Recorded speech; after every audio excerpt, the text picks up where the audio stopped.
Hello guys, welcome to world nursery garden. நம்ம இப்போ இந்த வீடியோவில் என்ன பார்க்க போகிறோம்னு பார்த்தீங்கன்னா, நர்சரியில் எந்த மாதிரி ரோஜா செடிகளுக்கெல்லாம் எந்த உரம் மருந்து கொடுக்கலாம் அப்படின்றத பற்றி தான் நம்ம இந்த வீடியோவில் ஃபுல்லாகவே பார்க்க போகிறோம். அது வந்து நர்சரியில் பார்த்தீங்கன்னா, இப்போ நாட்டு ரோஜா, பன்னீர் ரோஜா செடி இந்த மாதிரி எந்தெந்த வெரைட்டியாக இருந்தாலும் பிரச்சனை கிடையாது. எல்லாத்துக்குமே ஒரே மாதிரி மருந்து தான் ஸ்ப்ரே பண்ணி விடுவாங்க. அந்த மருந்து என்ன, அது ஆர்கானிக் முறையில் கொடுக்கலாமா, கெமிக்கலாக கொடுக்கலாமா அப்படின்றத பற்றி தான் நம்ம இந்த வீடியோவில் ஃபுல்லாகவே பார்க்க போகிறோம். வீடியோக்குள்ளே போகிறதுக்கு முன்னால் நம்ம சேனலை சப்ஸ்கிரைப் பண்ணிக்கோங்க, பக்கத்தில் உள்ள பெல் ஐக்கானையும் கிளிக் பண்ணிக்கோங்க. அப்போ தான் நம்ம அடுத்தடுத்து போகிற வீடியோக்கள் உங்களுக்கு மொபைல் நோட்டிஃபிகேஷனாக வரும். ஃபஸ்ட்டு பார்த்தீங்கன்னா, நர்சரியில் ரோஜா செடிகள்லாம் எப்படி பதியம் பண்ணி வைக்கிறாங்களோ அது மாதிரி வச்ச பிறகு ஒரு சில நாட்கள் கழித்து ரோஜா செடி வளர ஆரம்பிச்சிடும். அதுக்கப்புறம் மருந்து, உரம் இந்த ரெண்டுமே கொடுத்தா தான் நிறைய பூக்கள் வர ஆரம்பிக்கும். அதை எப்படின்னு பார்க்கும்போது, இப்போ கெமிக்கலாக கொடுக்குறவங்க கெமிக்கலான முறையிலே ஃபஸ்ட்டு இருந்தே ஃபாலோ பண்ணி வந்துடுவாங்க. இப்போ கெமிக்கலாக கொடுக்கல, நான் கெமிக்கலாக கொடுக்காம ஆர்கானிக் முறையிலேயே கொடுக்குறோம் அப்படின்ற பட்சத்தில் ஆர்கானிக் முறையில் கொடுத்தீங்கன்னா மட்டும்தான் செட் ஆகும். இப்போ வந்து கெமிக்கலாகவும் ஆர்கானிக் முறையாகவும் நம்ம கொடுக்கக்கூடாது. இப்போ ரெண்டையுமே மாற்றி மாற்றி நம்ம ஸ்ப்ரே பண்ணும்போது எந்த மருந்துக்கு எந்த ரிசல்ட்டுன்ற மாதிரி இல்லாமல் போயிடும். அதனால் வந்து கெமிக்கலாக நீங்கள் ஃபாலோ பண்ணி வந்தீங்கன்னா கெமிக்கலாகவே கொடுத்துக்கிட்டே வாங்க. ஆர்கானிக் முறையில் ரோஜா செடிக்கு மருந்து கொடுக்கும்போது ஆர்கானிக் முறையிலே கொடுக்கலாம். இப்போ நம்ம கெமிக்கலாக என்ன மருந்து கொடுக்கலாம்ன்றத பற்றி தான் நம்ம ஃபஸ்ட்டு பார்க்க போகிறோம். ஃபஸ்ட்டு நம்மகிட்ட ரோஜா செடி எவ்வளோ இருக்குன்றத பற்றி நம்ம பார்த்துக்கிறணும். இப்போ நம்ம ரோஜா செடி வந்து அதிகமாக இருந்துச்சுன்னா அதுக்கு ஏற்ற மாதிரி நம்ம மருந்து கலந்துக்கிறணும். இப்போ ஒவ்வொரு மருந்துக்குமே ஒவ்வொரு அளவுன்னு ஒன்று இருக்குது. அந்த மாதிரி நம்ம ஸ்ப்ரே பண்ணி விடலாம். இப்போ பார்க்குற மருந்து வந்து இன்டோஃபில்ன்ற மருந்தும் மோனோக்ரோட்டோபஸ், அதாவது வந்து பூச்சி தாக்குதலுக்கும் வளர்ச்சி மருந்து ரெண்டுமே மிக்சிங்கில் இருக்குது. இது இன்டோஃபில் மருந்து அதிகமாக கலந்துருக்கனால வந்து இப்போ ட்ரம் நிறையா, இப்போ உதாரணத்துக்கு செடி நிறையா இருக்குது அப்படின்றனால நம்ம ட்ரம் நிறையா கலந்துருக்கோம். இப்போ அதுக்கேற்ற அளவு நம்ம மருந்து கலந்துருக்கோம். இப்போ நம்ம வந்து ஒரு 10 செடி வச்சுருக்கோம் அப்படின்ற உதாரணத்துக்கு சொல்ல போனால், அந்த 10 செடிக்கு எப்படி மருந்து ஸ்ப்ரே பண்ணலான்னு பார்த்தீங்கன்னா, இப்போ 10 செடிக்கு நம்ம மருந்து ஸ்ப்ரே பண்ணும்போது இலைகளில் படுற அளவு இப்போ ஒரு 1 லிட்டர் தண்ணி தேவைப்படுதுன்னா, மருந்து வந்து இன்டோஃபில்லையும் மோனோக்ரோட்டோபஸ் மருந்து இந்த 2 மருந்துலையும் நம்ம எவ்வளோ எடுக்கலான்னு பார்த்தீங்கன்னா, இன்டோஃபில்ன்ற மருந்தில் வந்து ஒரு 20 கிராம் அளவுக்கு பவுடராக எடுத்துக்கங்க. மோனோக்ரோட்டோபஸ் வந்து தண்ணி மாதிரி இருக்கும். அதில் வந்து ஒரு 5 கிராம், அதாவது 5 எம்எல் அந்த மாதிரி எடுத்துக்கோங்க.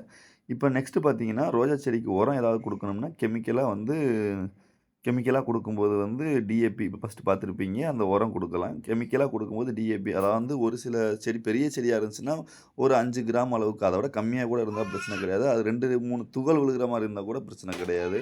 அளவுன்னு கணக்கு கிடையாது. செடிக்கு ஏற்ற மாதிரி நீங்கள் போட்டுக்கிடலாம் உரம் வந்து.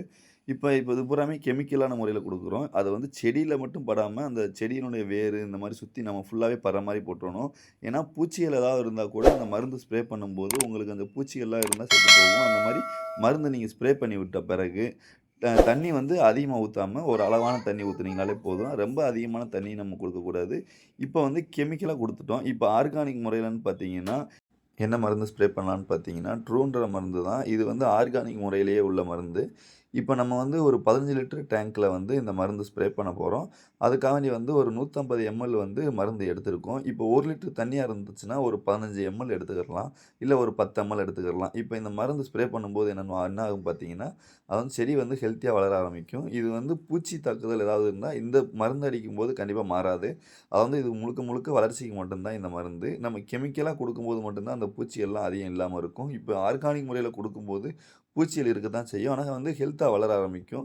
அது மட்டும்தான். மற்றபடி இப்போ இதுக்கு உரம் கொடுக்கும்போது, இப்போ நம்ம ஆட்டு எருவு இந்த மாதிரி சாணங்களாகவே யூஸ் பண்ணிக்கலாம். அதாவது காய்கறி கழிவு எல்லாம் மக்க வச்சு அந்த ரோஜா செடிகளுக்கெல்லாம் நம்ம கொடுக்கலாம். இப்போ இந்த மருந்து இது வந்து ஆர்கானிக் முறையில் மட்டும் கொடுக்குறதா இருந்தால், இப்போ ஆர்கானிக் முறையிலே கொடுக்குறோம், பூச்சியெல்லாம் சாகணும் அப்படின்ற பட்சத்தில் இந்த வேப்ப இலையை வந்து நல்லா அரைச்சி ஸ்ப்ரே பண்ணி விடலாம். அப்படி ஸ்ப்ரே பண்ணும்போது வேப்ப இலையில் உள்ள கசப்பு தன்மைக்காக வேண்டி அந்த பூச்சிகள்லாம் செத்து போகும். அதனால் வந்து நம்ம வேப்ப இலையை வந்து அரைச்சி ஸ்ப்ரே பண்ணி விடலாம்.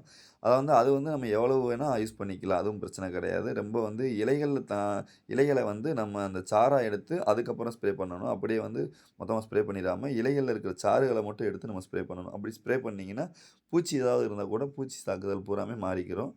நெக்ஸ்ட்டு பார்த்தீங்கன்னா, நம்ம ரோஜா செடிகளுக்கு என்ன உரம் மருந்து குடுத்துருந்தாலும், நம்ம வந்து ரோஜா செடிய வந்து உயரமாவே வளர விடக்கூடாது. அந்த மருந்து எல்லாமே குடுக்குறோம். இப்ப கெமிக்கலாவும் குடுத்தோம், ஆர்கானிக் முறையிலும் குடுக்குறோம்.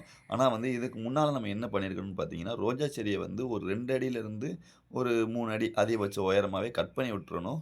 கட் பண்ணி விட்டுட்டு தான் நம்ம உரம், மருந்து இதெல்லாம் குடுக்கணும். அப்படி குடுத்தீங்கன்னா மட்டும் தான் உங்களுக்கு ரோஜா செடி துளிர் விட்டு பூக்கள் பூக்க ஆரம்பிக்கும். இதெல்லாம் நீங்க கண்டிப்பா ஃபாலோ பண்ணீங்கனாலே கண்டிப்பான முறையில கொத்து கொத்தான பூக்கள் பூக்க ஆரம்பிச்சுரும். அதாவது உங்க செடியில பூக்களே இல்ல அப்படின்ற பட்சத்தில கூட அதிகமான துளிர் விட்டு கொத்து கொத்தான பூக்கள் வர ஆரம்பிச்சுரும்.